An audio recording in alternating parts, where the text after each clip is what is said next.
Good afternoon. My name is Brian Friend and I'm standing here outside the Houses of Parliament in London, having just lodged an appeal at the House of Lords against the Scottish Hunting Act, the act that bans the hunting with hounds north of the border.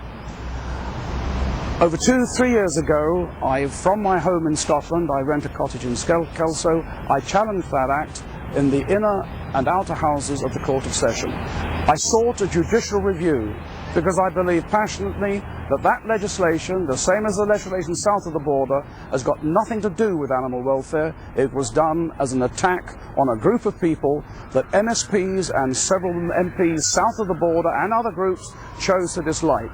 That is contrary to my civil rights, my human rights, and several international treaty and convention rights. And that is what I have put into the House of Lords.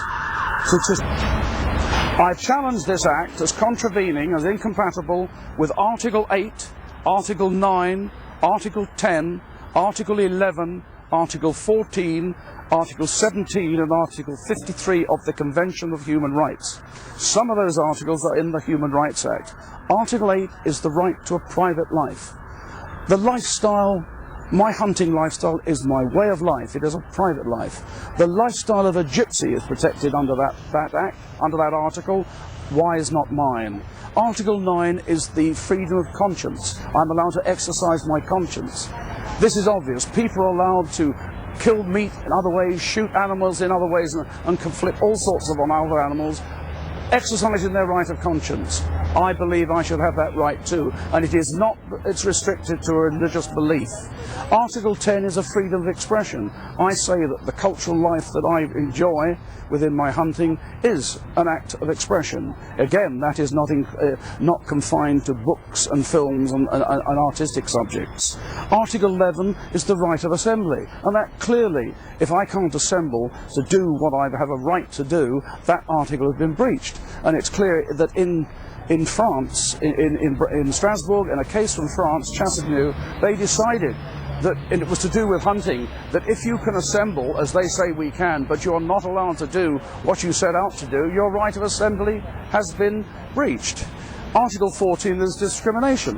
You're not allowed to discriminate a group of people because of their social standing or their political belief or their ethnic background. And we are, I believe I'm an ethnic group. I belong to a group of people with a common cultural or national tradition.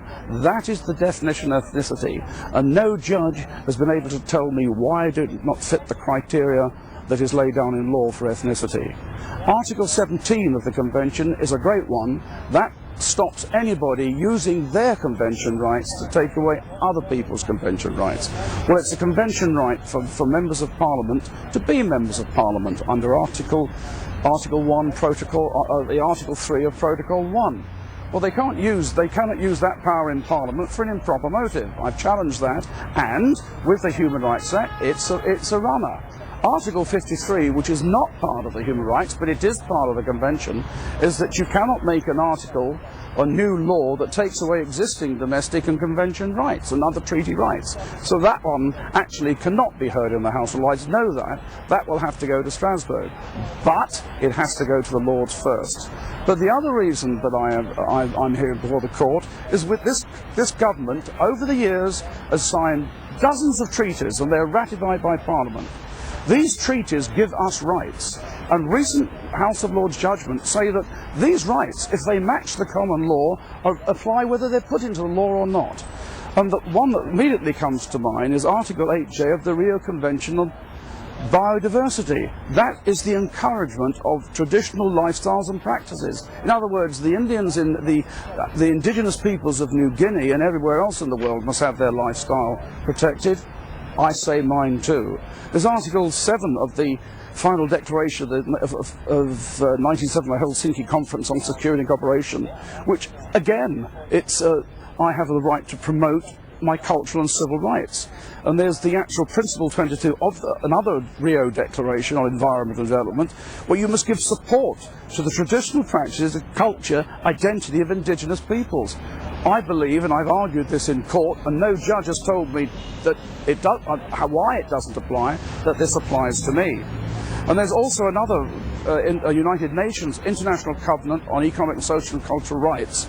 is the right, and I'm quoting now, the right of everyone to take part in cultural life. Well, the one thing that if you belong to a hunt and you hunt with dogs, it is a cultural community. Of that, even the government and the courts accept that. They're just saying they're justified on animal welfare grounds to ban it. I intend to show them, if we get a judicial review, that is not the case. Also, there's Article 27 and Article 50 of the United Nations International Covenant on Civil and Political Rights, which ethnic groups have a right to enjoy their culture without any limitations or exceptions. Well, why doesn't that apply to me as well? Because I fit those criteria. And the final one of all is the Universal Declaration of Human Rights, where everyone has the right to participate freely in the cultural life of the community. Well, that is what I'm arguing for.